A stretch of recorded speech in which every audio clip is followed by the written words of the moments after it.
ইসলামের ইতিহাসে যত মহাবীর এবং মহাজ্ঞানী ব্যক্তি জন্ম নিয়েছিলেন তাদের অধিকাংশই ছিলেন পবিত্র কোরআনের হাফেজ।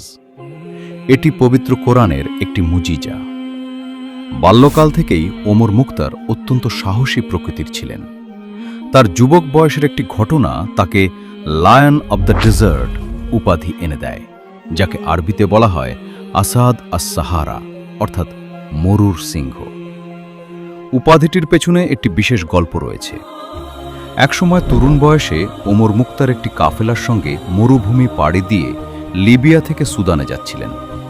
হঠাৎ একটি সিংহের আক্রমণের ভয়ে সবাই আতঙ্কিত হয়ে পড়ে, কিন্তু ওমর মুখতার সাহসিকতার সঙ্গে সেই সিংহের মোকাবিলা করার সিদ্ধান্ত নেন। ঘোড়ায় চড়ে শটগান হাতে নিয়ে তিনি সিংহের মুখোমুখি হন এবং সিংহটিকে হত্যা করেন। সেই ঘটনার পর থেকেই ওমর মুখতার মরুর সিংহ নামে পরিচিত হয়ে ওঠেন।